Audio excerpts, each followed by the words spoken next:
Once again, I welcome you all.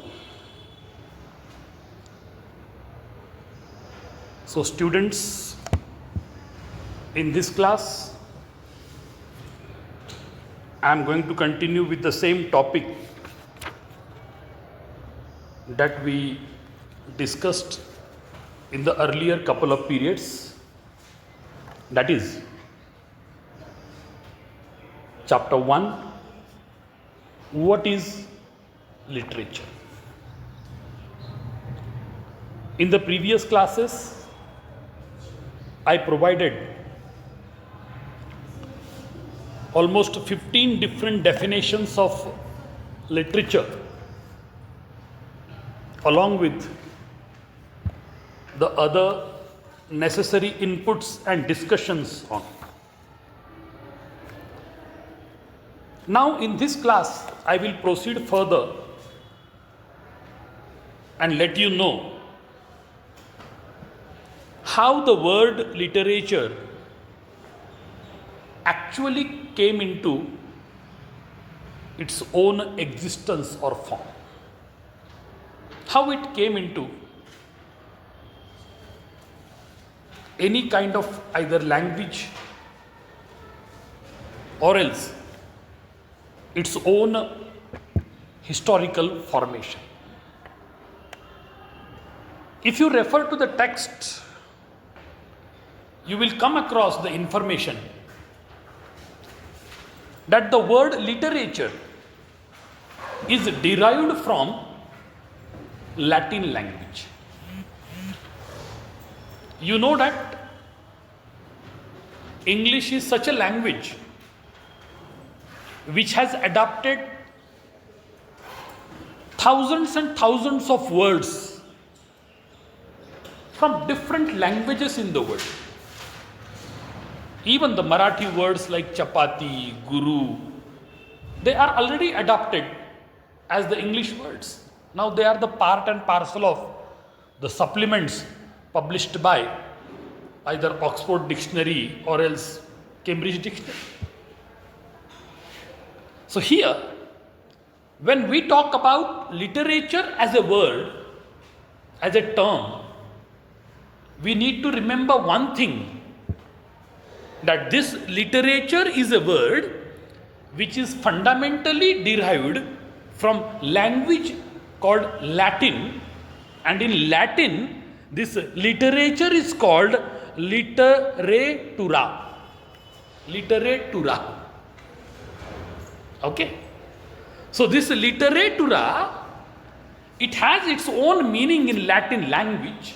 That means a kind of writing formed with the help of letters. It means something that you write on a piece of paper as a part, as a context of your writing, and that you write with the help of letters. So in Latin language, the meaning of literatura is provided like this. Means literatura means writing formed with letters. Another meaning is also there, which is considered as learning. Literatura means learning.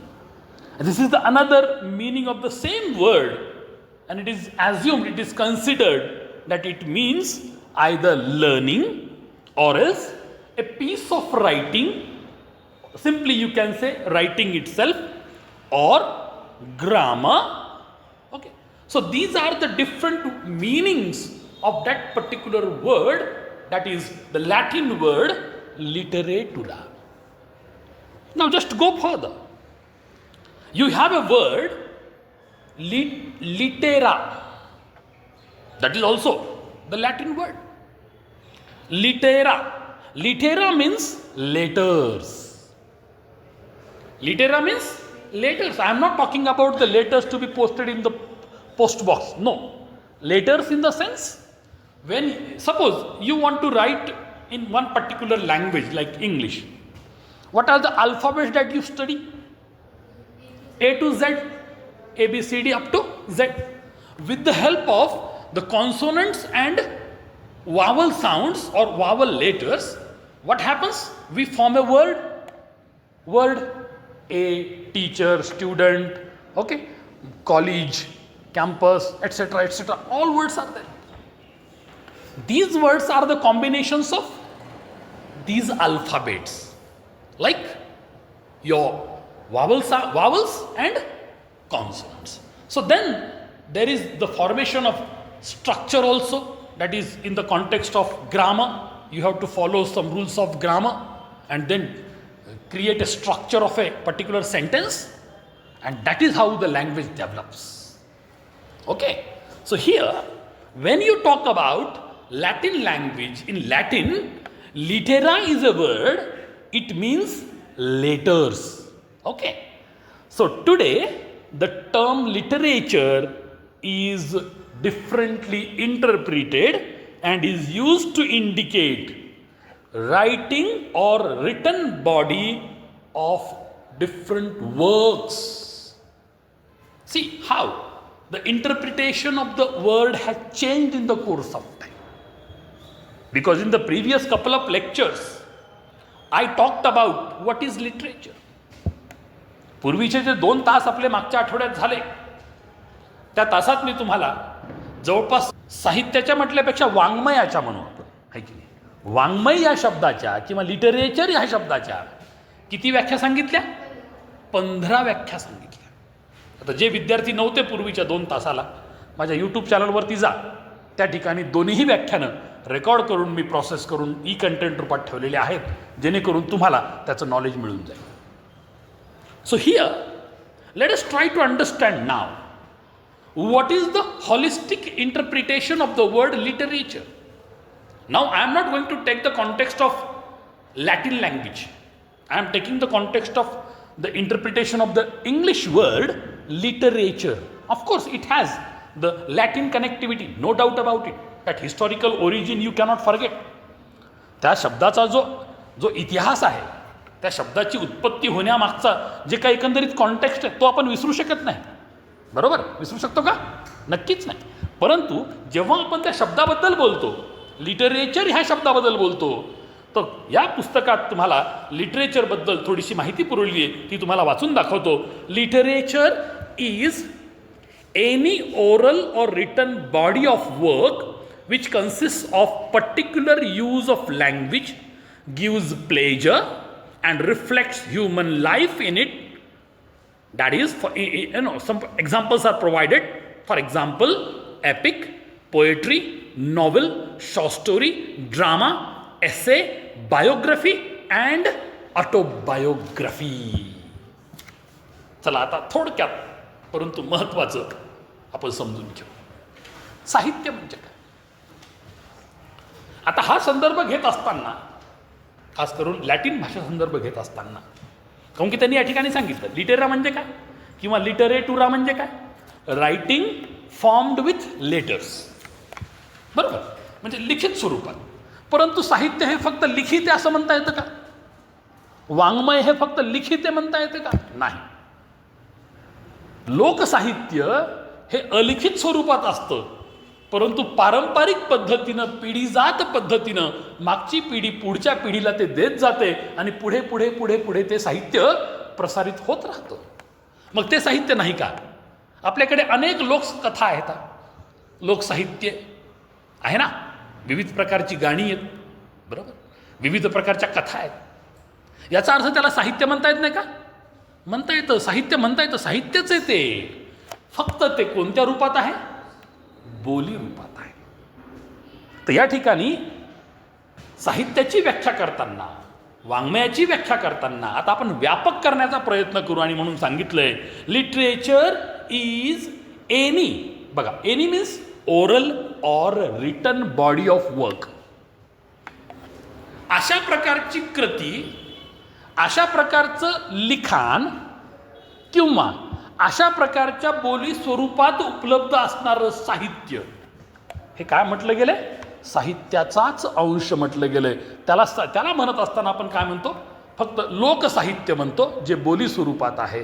आणि लिखित स्वरूपात तर literature आपल्याकडं abundant क्वांटिटीमध्ये आहे, त्याची quantity आपण count करू शकत नाही. किती कविता संग्रह असतील, किती कथासंग्रह असतील, किती नाटकं असतील, आहे की नाही, किती एपिक्स असतील, काही संख्या सांगता येईल कुणाला?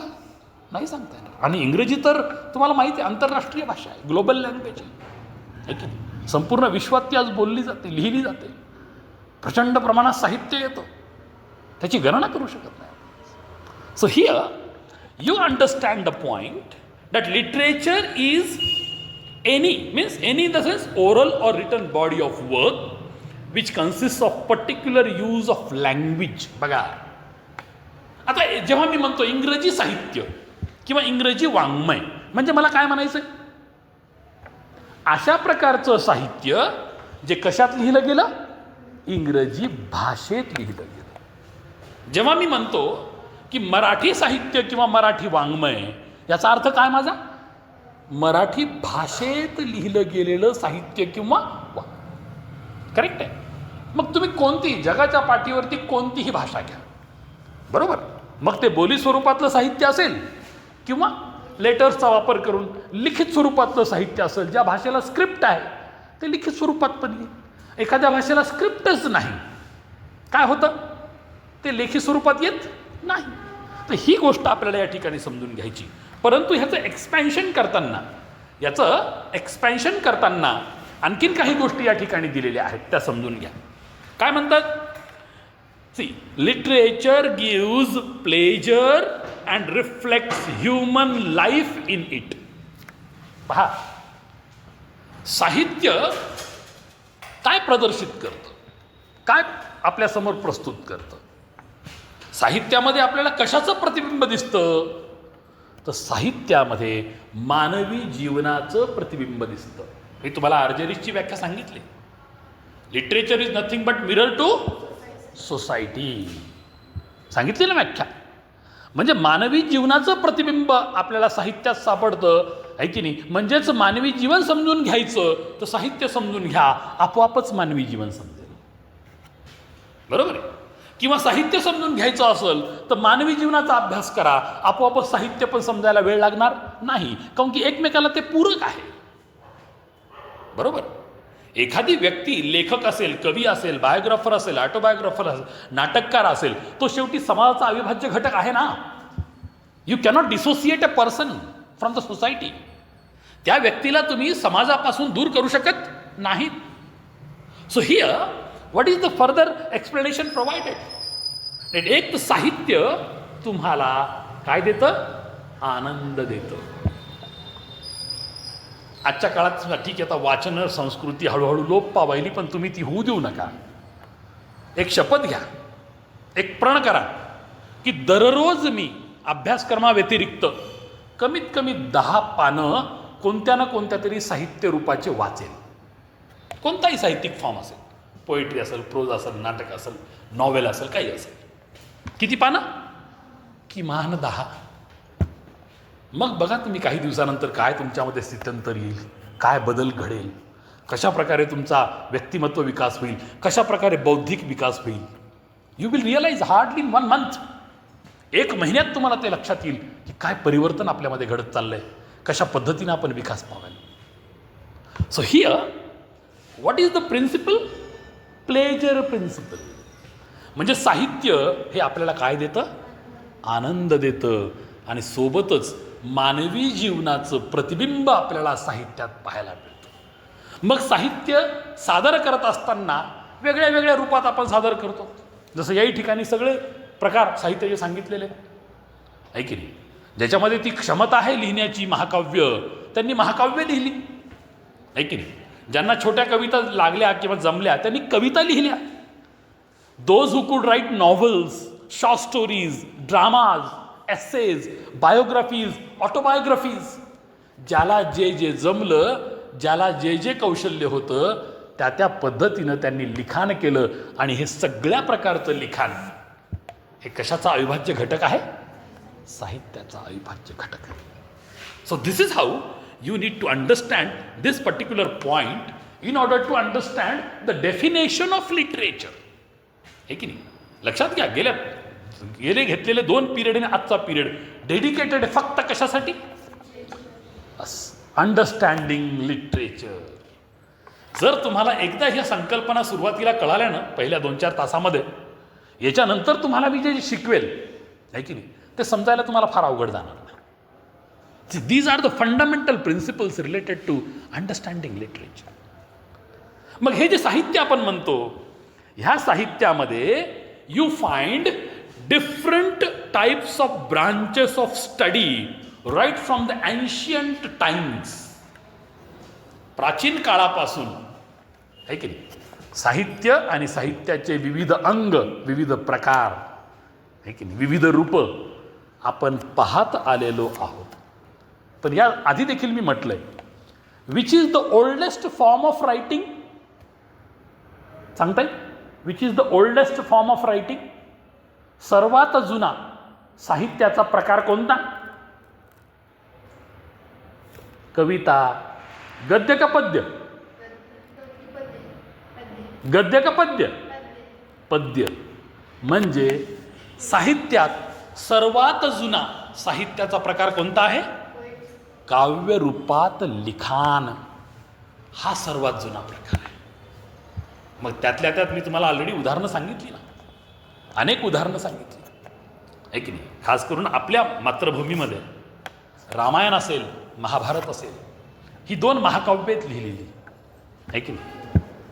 आणि या महाकाव्याचा अभ्यास केल्यानंतर आपल्याला अनेक पात्रांचं चरित्र आणि चारित्र्य दोन्हीही कळतं.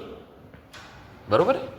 रामायणाचा अभ्यास केल्यानंतर रामाचं महात्म्य किंवा त्यांचं संपूर्ण चरित्र आणि चारित्र्य सोबतच तो जो विलन त्या ठिकाणी सादर केलेला आहे, एक नकारात्मक पात्र आहे की नाही, ते म्हणजे रावण, त्यांचं देखील आपल्याला चरित्र आणि चारित्र्य दोन्हीही कळतं. बरोबर. मग तसंच इतर देखील साहित्यात ते होतं ना, आहे की नाही. So poetry being the most ancient form practiced since the evolution of literature, and later the other forms of literature developed in the course of time. बघा, सर्वात आधीचा, सर्वात जुना, सर्वात प्राचीन साहित्याचा कोणता प्रकार आहे? काव्य, म्हणजेच पद्य. पद्य स्वरूपात किंवा काव्य रूपात लिखाण करणं हा सर्वात जुना साहित्याचा प्रकार. परंतु जसजसं मानवी समुदाय विकसित होत गेले, मानवी सभ्यता विकसित होत गेल्या आहे की नाही, मानव वेगवेगळ्या पद्धतीनं विचार करायला लागला, मग आपोआपच साहित्याचे काय झाले? नवे नवे रूप आले. आणि हे सगळे नवीन नवीन रूप आपल्याला पुढच्या कालखंडामध्ये, काळाच्या ओघामध्ये आपल्याला पाहायला भेटले आणि आपण त्याचा अभ्यास करत गेलो. So you have poetry and drama which were the most celebrated forms of literature. आता साहित्याचा जर आपण बारकाईनं अभ्यास केला ना, म्हणजे प्राचीन काळापासून ते आत्तापर्यंत, खरोखरच आजही आपल्याला एकतर काव्यरूप आवडतं लिखाणाचं, नाही तर नाट्यरूप आवडतं साहित्याचं. आता ठीक आहे, आता समजा नाही का उदगीरमध्ये म्हणा किंवा इव्हन तालुका किंवा जिल्हा स्तरावरती फारशी नाटकं येत नाहीत. पण जर तुम्ही पुणे मुंबईला गेलात तर दररोज त्या ठिकाणी नाटकाचे शो अरेंज होत असतात. आणि रविवारी, विशेष करून शनिवार रविवार, जास्त प्रमाणात नाट्यगृहात गर्दी असते. का? कारण की त्या ठिकाणी दर्दी येतात. पैसे देऊन 200 रुपये, 300 रुपये, 500 रुपये तिकीट देऊन 2-3 तासाचं नाटक बघायला येणारी मंडळी आहे, ज्यांना त्या नाटकात एकदा गोडी लागते की ते मग टी व्हीवरती सिरियल पाहण्यात टाईमपास करत नाही. परंतु आता आपल्याला पर्याय नाही आहे की नाट्यगृहात जाऊन नाटक आपण बघू शकत नाही, किंवा काही लोकांना ते परवडणार नाही 300, 500 किंवा 700 रुपयाचं तिकीट देणं. मग शेवटी आपण काय करतो? आपल्याकडं जो एंटरटेनमेंटचा एक बॉक्स आहे, त्याला इडियट बॉक्स पण म्हणतात. तुम्हाला ऐकून आश्चर्य वाटेल, ज्याला तुम्ही टी व्ही युनिट म्हणता की नाही, त्याला आणखीन एक शब्द आहे, त्याला काय म्हटलं जातं? इडियट बॉक्स म्हटलं जातं. परंतु खऱ्या अर्थानं तो इडियट बॉक्स नाही, तो तुम्हालाच इडियट बनवतो, आहे की नाही.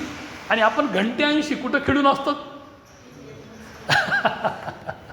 त्या इडियट स्क्रीनवरती किंवा बॉक्सवरती आपण खेळून असतो. मग आपण त्या ठिकाणी सिनेमा पाहतो, गाणे पाहतो, सिरियल्स पाहतो टी व्ही सेपिया, बघतात की नाही. आणि काही काही सिरियल्स तर अशा आहेत की गृहिणी असतील, मुली असतील, मुलं असतील, आहे की नाही, त्यांची ते आवडते सिरियल असतात ना, जग बुलडं तरी चालेल, एपिसोड सोडत नाही.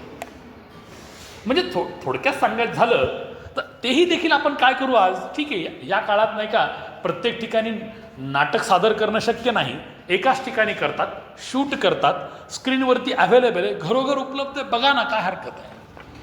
तेही नाटकच आहे ना शेवटी.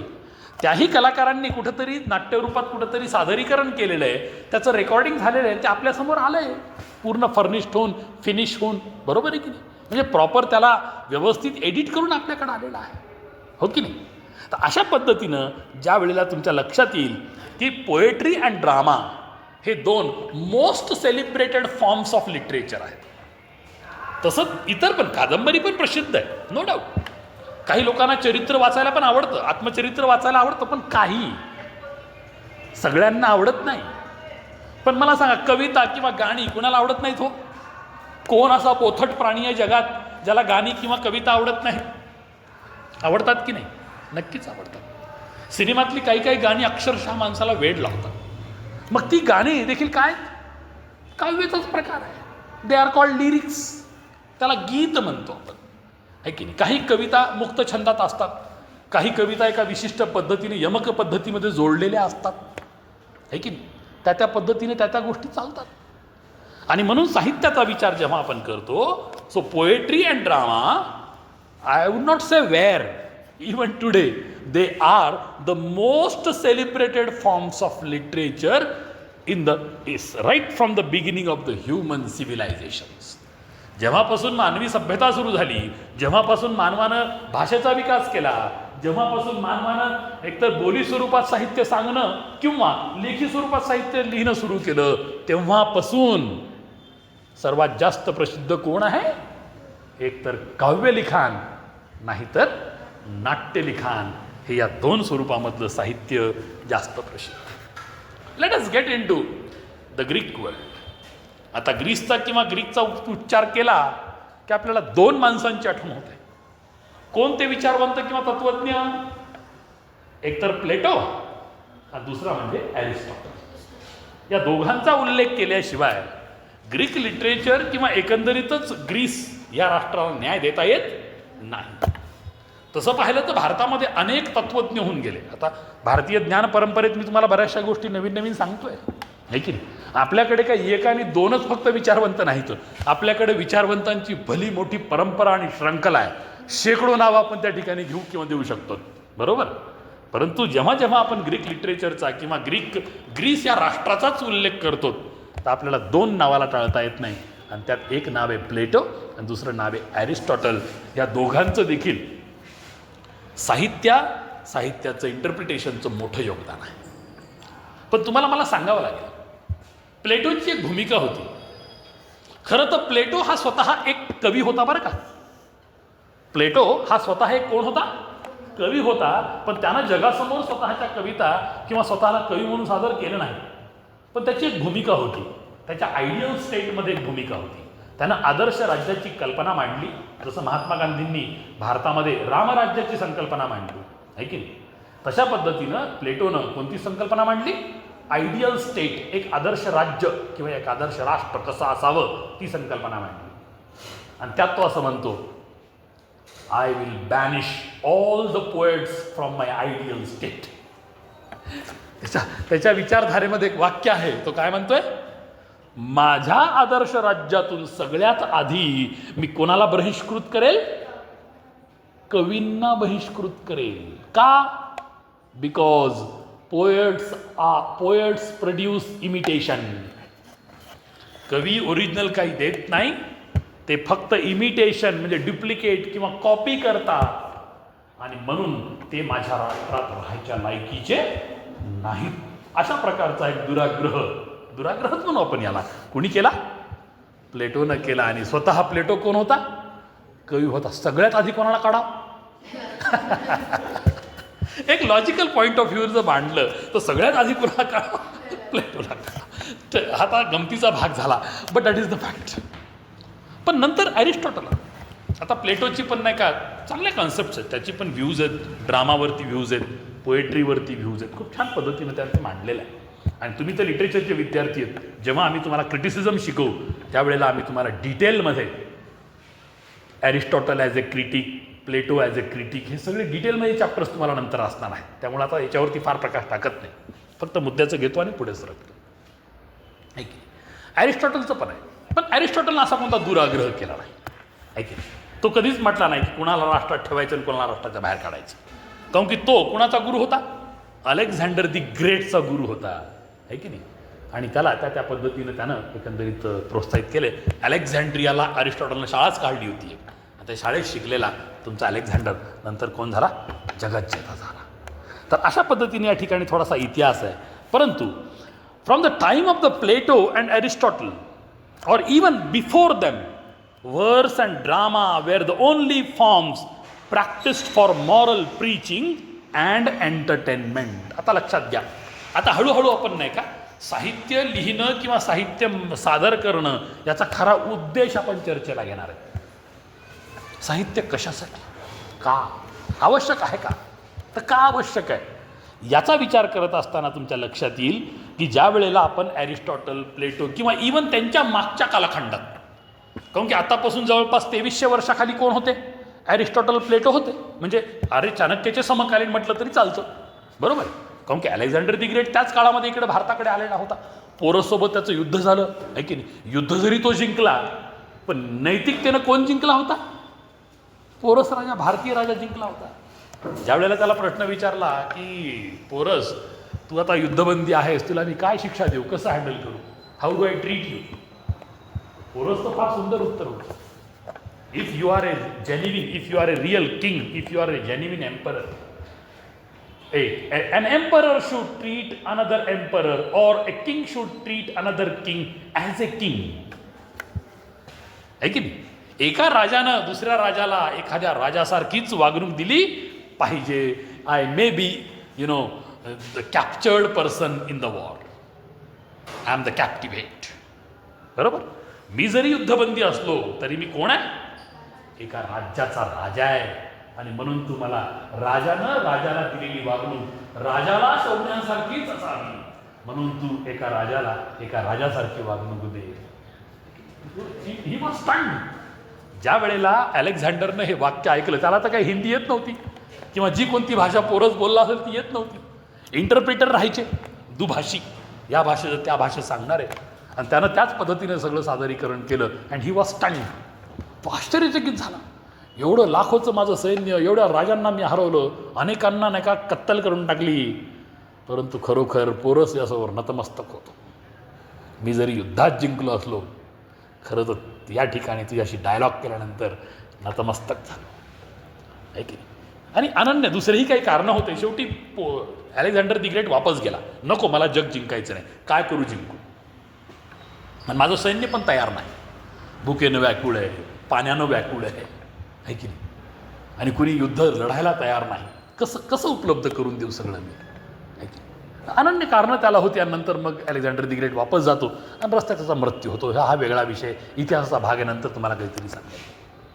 But here you need to understand that the fundamental principle of literature right from the ancient time is to do moral preaching and entertainment. म्हणजे पहिली गोष्ट आधी आपण बोलू, करमणूक देणं हे साहित्याचं एक महत्त्वाचं काम आहे. जसं मी म्हटलं, प्लेजर प्रिन्सिपल. मी जेव्हा एखादी कविता वाचली की मला आनंद होतो, एखादा सिनेमा मी पाहिला की मला आनंद होतो, मी स्वतः दुसरं जग विसरतो, माझे जे troubles and problems in life मी विसरतो, त्यात मी समरस होतो, आणि I feel a different satisfaction. बरोबर. तसंच दुसरं एक महत्त्वाचं कार्य साहित्य करत असतं, मॉरल प्रीचिंग. मॉरल प्रीचिंग म्हणजे काय? नैतिक शिकवण. आहे की नाही? इथं प्रवचन म्हणू नये आपण, नैतिक प्रवचन म्हणायचं नाही. मी याला टीचिंग म्हणेल, प्रीचिंग म्हटल्यापेक्षा. काऊन की प्रीचिंग काय, फक्त बस प्रवचन करा, चांगलं चांगलं सांगा, तुम्हाला प्रभावित करा आणि बाहेर जा. आता मी समजा तुम्हाला एक व्याख्यान दिलं, आहे की नाही, तुम्ही कोणत्याही प्रकारचं नाही का धूम्रपान करू नये असं व्याख्यान मी दिलं, आणि मीच बाहेर गेल्यानंतर धूम्रपान केलं, माझं मॉरल इम्प्रेशन तुमच्यावर पडेल का? माझं मॉरल इम्प्रेशन केव्हा पडेल? जर मी स्वतः धूम्रपान करत नाही तरच मला नैतिक अधिकार आहे कशावर बोलायचा, धूम्रपान या विषयावर बोलायचा. आणि जर समजा मला तुम्ही कुठं बघितलं, अरे सर तर म्हणू लागले धूम्रपान करू नये, आणि बघा म्हणजे इथं प्रीचरची व्हॅल्यू संपते की नाही, आणि प्रीचिंगचंही मूल्य कमी होतं. आणि म्हणून साहित्य काय करतं, त्याच्यामध्ये ती क्षमता आहे, ती प्रीचिंग करण्याची क्षमता आहे, ते पण मॉरल प्रीचिंग. म्हणजे काय, रामायण आपण शिकलात किंवा वाचलात किंवा ऐकलात किंवा बघितलात, बरोबर. रामायणात तुम्हाला एकंदरीतच तुमच्या आजी आजोबानं किंवा जे कोणी सादर केलंय रामानंद सागरनं असं सांगितलं का की Ram is a good character, Ravan is a bad character, असं सांगितलं का? नाही. तुम्ही तुमच्या निरीक्षणातून तुमचे निष्कर्ष तयार केले की कोण योग्य आहे, कोण अयोग्य आहे, कोण हिरो आहे आणि कोण विलन आहे, कोणाची एकंदरीत भूमिका मला आवडते आणि कुणाचा मी तिरस्कार करायला लागलो. लक्षात घ्या, बरोबर आहे ना. म्हणजे याचा अर्थ असा, साहित्यात कोणती क्षमता आहे, योग्य आणि अयोग्य काय याच्या डिफरन्शिएट करण्याची क्षमता साहित्यात आहे. आणि तेच नेमकं होतं, that is what is called the moral preaching and moral teaching done by literature. साहित्य काय करतं, आपल्यामध्ये नैतिक मूल्यांचा ऱ्हास होऊ नये, नैतिक मूल्यांचं संगोपन व्हावं यासाठी प्रयत्न करतं. लक्षात घ्या, लहानपणापासून आपण विष्णू शर्मांच्या कथा ऐकत आलो. आपण त्याला काय म्हणायचो, पंचतंत्राच्या कथा. आठवतं का? किंवा लहानपणी मला चांगलं आठवतं, दरवर्षी मला एक पुस्तक मिळायचं आणि जानेवारीची मी आतुरतेनं वाट पाहायचो. त्या पुस्तकाचं नाव होतं चांदोबा. आता उपलब्ध आहे की नाही मला माहीत नाही. चांदोबा लहान लेकरांसाठी पुस्तक घ्यायचं. आणि मला चक्क शाळेपासून मला माझे वडील जानेवारीत ते पुस्तक बुक स्टॉलला आलं बसस्टँडवरच्या की मला ते एक पुस्तक मिळायचं. ओके, चांदोबा नावाचं. म्हणजे जेव्हा तुम्ही चांदोबासारखी पुस्तकं वाचता किंवा पंचतंत्राच्या कथा तुम्ही ऐकता किंवा जातक कथा तुम्ही ऐकता, त्यावेळेला लक्षात ठेवा तुम्हाला त्या ठिकाणी कशा प्रकारची शिकवण दिलेली आहे, नैतिक मूल्यांचा विकास करण्याची शिकवण दिलेली आहे की नाही. किंवा मला वाटतं तुम्ही टी व्ही सिरियलमध्ये पण नाही का त्या पंचतंत्राच्या कथा आलेल्या आहेत. तुम्ही सहज घरी गेलात, इंटरनेट आहे तुमच्याकडं, गुगल पण आहे, तुम्ही फक्त यूट्यूबमध्ये टाका द स्टोरीज ऑफ पंचतंत्रा किंवा नुसतं पंचतंत्रा एवढं टाका, सगळ्या कथा तुमच्या समोर येतील. एकानंतर एक, 2-3 कथा पहा बरं, आहे की तुम्हाला ती कथा माहीत असेल. कोणती? एक व्यक्ती असतो, गरीब असतो, परेशान असतो. सुदैवानं त्याला एक कोंबडी भेटते, आहे की, आणि तो घरी घेऊन येतो कोंबडी. घरी आल्यानंतर ती कोंबडी काय करते, सकाळी दररोज एक सोन्याचा अंडा देते. पाहता पाहता हा अतिशय गरीब, हैराण, परेशान माणूस काय होतो, समृद्ध होतो, श्रीमंत होतो. आता टोलेजंग इमारतीत, चांगल्या मॅन्शनमध्ये, मोठ्या वाड्यात राहायला लागतो.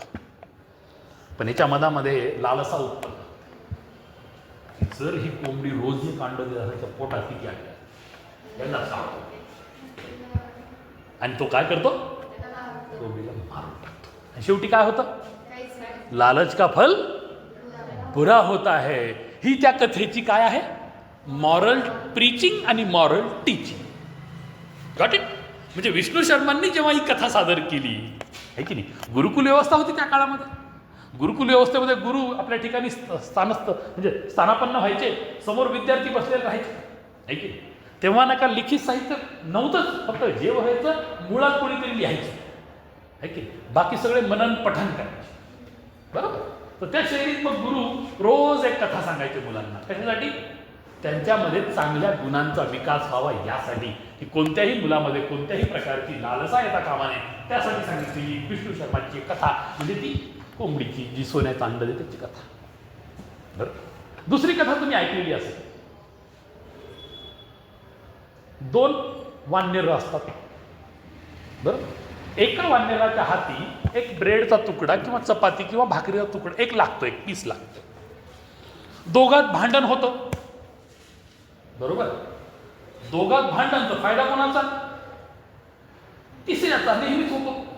मग त्या ठिकाणी एक मनीमाव येते, है की.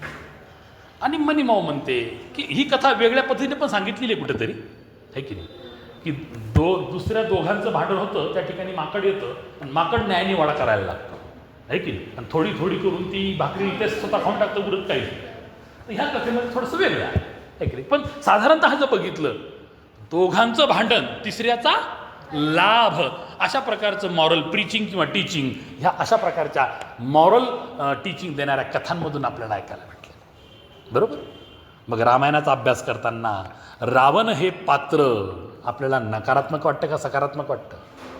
नकारात्मक. महाभारतामध्ये जेव्हा नाही का त्या ठिकाणी आपण स्वयंवराचा जो काही भाग बघतो आहे की नाही, ज्या पद्धतीनं द्रौपदीला जिंकून ते घरी आणतात आहे की नाही, ती त्या कुटुंबाची मग नाही का ती एक बहू म्हणजे बहू होते त्या कुटुंबाची, बरोबर.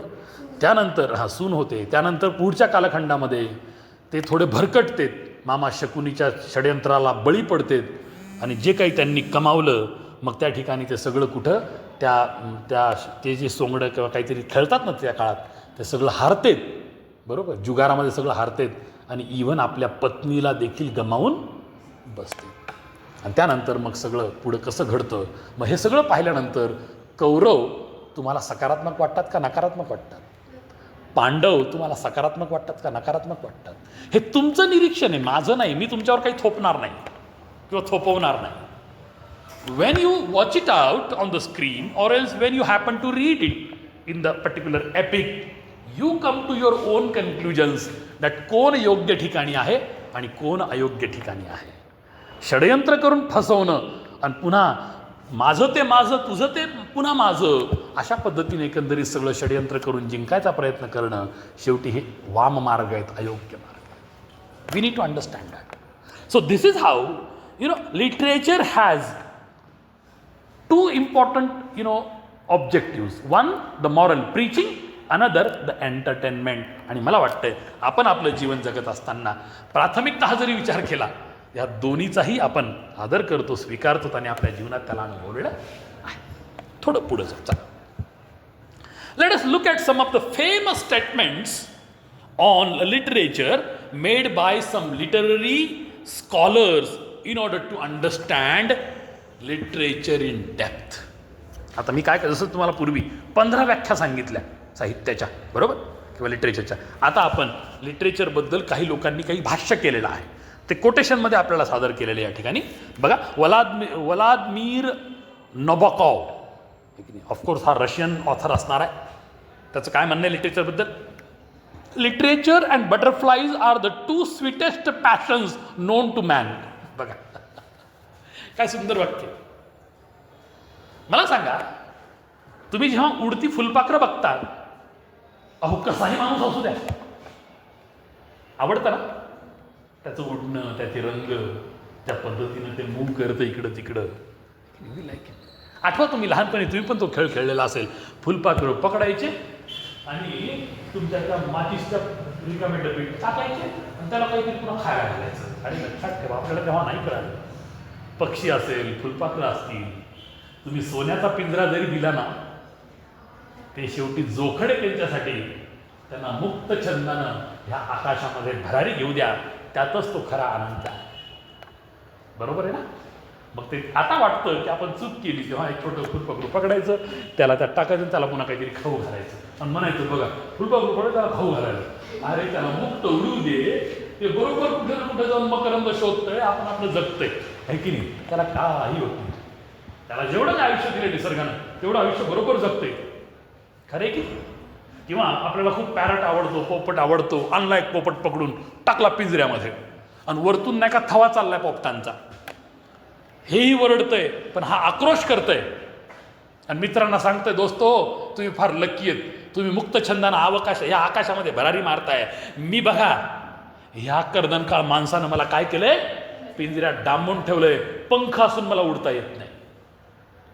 हा आक्रोश करतोय, हाही वरडतोय पण आक्रोश करतोय. ते आनंदानं गाणी गात गात उडतायत. हा दोन्हीतला फरक आहे. आपल्याला जर डांबून टाकलं तर आवडेल का? मग ह्याची कल्पना करा, त्या पक्षाला डांबून ठेवल्यानंतर त्या पक्षाला कसं वाटत असेल. Okay, so here you need to understand that. So he says literature and butterflies are the two sweetest passion known to man. या ठिकाणी मॅनचा अर्थ पुरुष असा घ्यायचा नाही, एक माणूस असा घ्यायचा नाही, मानवजात. मानव जातीला ज्ञात असणाऱ्या पॅशन्सपैकी सर्वात स्वीटेस्ट पॅशन कोणती आहे? एक तर साहित्याचा आनंद घेणं आणि दुसरं म्हणजे बटरफ्लायचं निरीक्षण करणं. These are the two passions that you have. Second, Ezra Pound. Great literature is simply charged with meaning to the utmost degree. लक्षात घ्या, meaning to the utmost degree. आता साहित्य विविध प्रकारच्या घटकांवरती, विविध प्रकारच्या घटनाक्रमांवरती, विविध प्रकारच्या सिच्युएशन्सवरती सादर केलं जातं, बरोबर आहे. पण ज्या वेळेला तुम्ही साहित्याकडे बघता किंवा महानोत्तम महान साहित्याकडे बघता, हे खऱ्या अर्थानं what Ezra Pound says, great literature is simply charged with meaning to the utmost degree. जे साहित्य तुम्हाला खऱ्या अर्थानं मानवी जीवनाचा अर्थ प्राप्त करून देतं किंवा अर्थ दर्शवतं किंवा ज्या पद्धतीनं तुम्ही हे सगळं ज्ञात करून घेता, त्यात खऱ्या अर्थानं साहित्याचे महत्त्व आहे, बरोबर. So Ezra Pound says great literature is simply charged with meaning to the utmost degree. आणि त्यानंतर Cleanth Brooks, John T Purser आणि रॉबर्ट पेन वॅरन यांनी पण या ठिकाणी आपलं एक भाष्य केलेलं आहे. ते काय म्हणतात बघा, literature gives us a picture of life. खरंच आहे ना, साहित्य आपल्याला काय देतं? जीवनाचंच दर्शन किंवा चित्रण कोण करतं?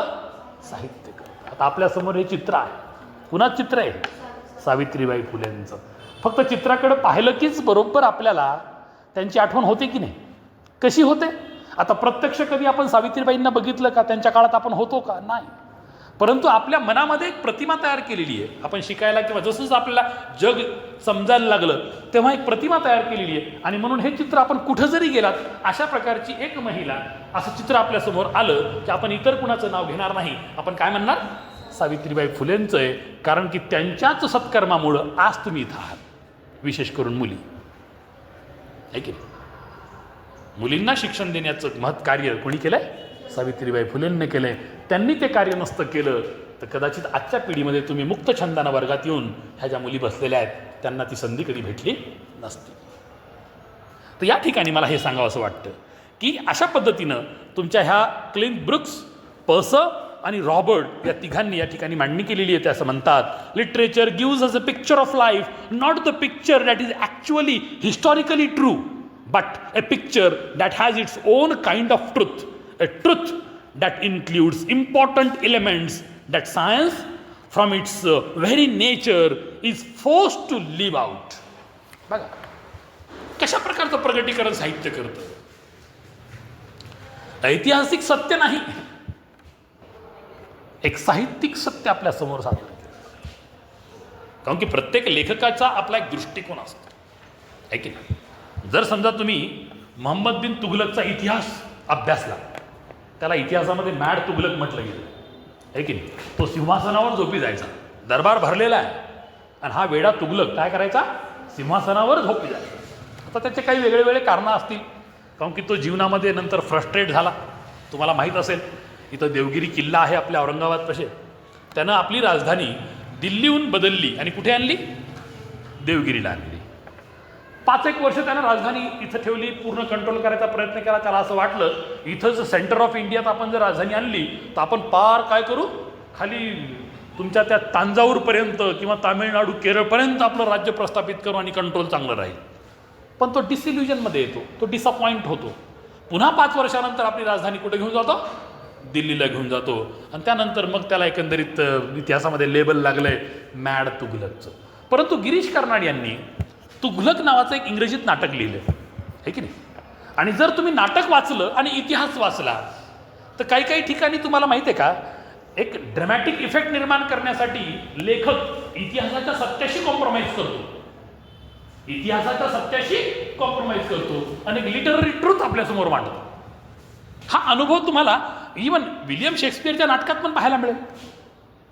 अँटनी अँड क्लिओपॅट्रा असेल, ज्युलियस सीझर असेल, कॅरिओलॅनस असेल, अशा प्रकारचे काही नाटकं आहेत ज्यामध्ये लेखकांनी ऐतिहासिक तथ्य, आहे की नाही, त्यांना ज्ञात होतं, परंतु ड्रॅमॅटिक इफेक्ट निर्माण करण्यासाठी कॉम्प्रोमाइज केलं आणि एक लिटररी ट्रुथ सादर केलं.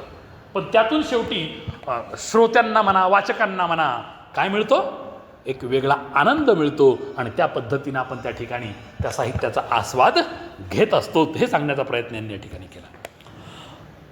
स्टॉफर्ड ब्रूक नावाचा एक लेखक आहे, त्यांचं असं म्हणणं आहे, writing is not literature unless it gives to the reader a pleasure which arises not only from the things said but from the way they are said, and that pleasure is only given when the words are carefully or curiously or beautifully put together into sentences. बघा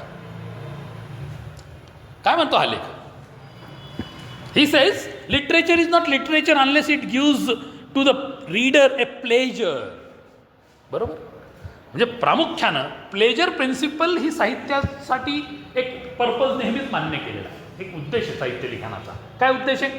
की त्यातून वाचकाला काय मिळावा? आनंद मिळावा.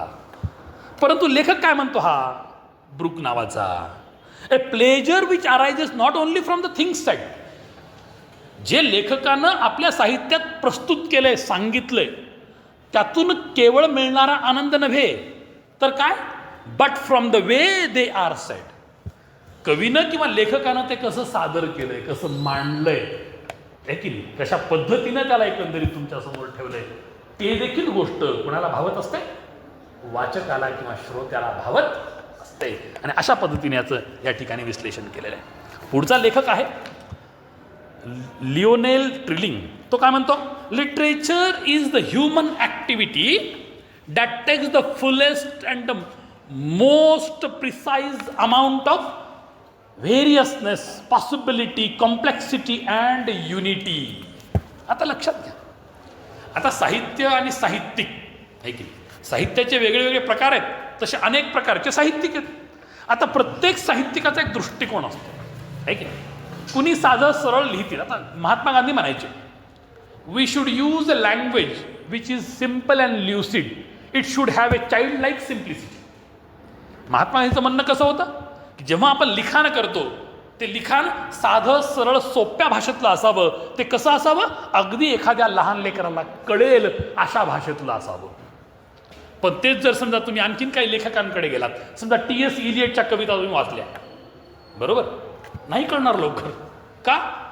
कारण की references, ॲल्युजन्स, इल्युजन्स, भरपूर गोष्टींचा एकंदरीत त्या ठिकाणी वापर त्या कवीनं केलेला आहे. आणि तुम्हाला कंपॅनियन दिल्याशिवाय टी.एस. इलियटच्या कविता कळणार नाही. ती कॉम्प्लेक्सिटी, म्हणजे साहित्याकडे बघत असताना या ठिकाणी वैविध्यपूर्णता पाहायला मिळते, आहे की नाही. विविध प्रकारच्या पॉसिबिलिटीज लेखक किंवा कवी तयार करतो. निश्चितपणे काही लेखक आणि कवी कॉम्प्लेक्सिटीज निर्माण करतात, आहे की नाही. त्यानंतर त्या ठिकाणी एक वेगळ्या प्रकारची युनिटी, आता तसं पाहिलं तर ॲरिस्टॉटलचा उल्लेख जर आपण केला तर unity of time, place and action हे नाटकामध्ये असायलाच पाहिजे असा त्यांना आग्रह धरलेला आहे की. तर प्रत्येक लेखक आपल्या शैलीत लिखाण करत असतो, त्याचं सादरीकरण करत असतो. आणि या ठिकाणी दुसरा एक लेखक आहे सिरिल कोनॉली. तो असं म्हणतो, literature is the art of saying something that will be red twice. साहित्य ही अशा प्रकारची एक कला आहे जी, आहे की नाही, जी काय करते, साधारणतः दोनदा वाचली जाते. That will be red twice म्हणजे दोनदा वाचली जाते. अशा पद्धतीने या ठिकाणी ती व्याख्या केलेली आहे. शेवटचं या ठिकाणी लॉरेन्सची एक व्याख्या दिलेली आहे, literature is the language well used. साहित्य म्हणजे काय? साहित्य म्हणजे अशी एक भाषा आहे जी प्रभावी पद्धतीनं, चांगल्या पद्धतीनं, उपयोगिता सिद्धांत समोर ठेवून त्या पद्धतीनं कोणी वापरली?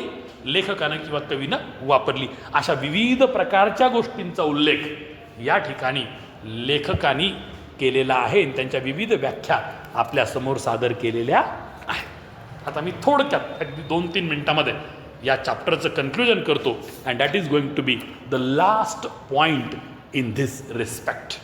As far as literature is concerned, already I told you, मानवाची ही जी क्युरिओसिटी आहे, काहीतरी जाणून घेण्याची, आहे की नाही. क्युरिओसिटी म्हणजे काय? उत्सुकता. क्युरिओसिटी म्हणजे काय? उत्सुकता. जाणून घेण्याची जी उत्सुकता आहे ना, तीच मानवाला खऱ्या अर्थानं प्रगट ठेवते. आपण प्रगती केव्हा करू?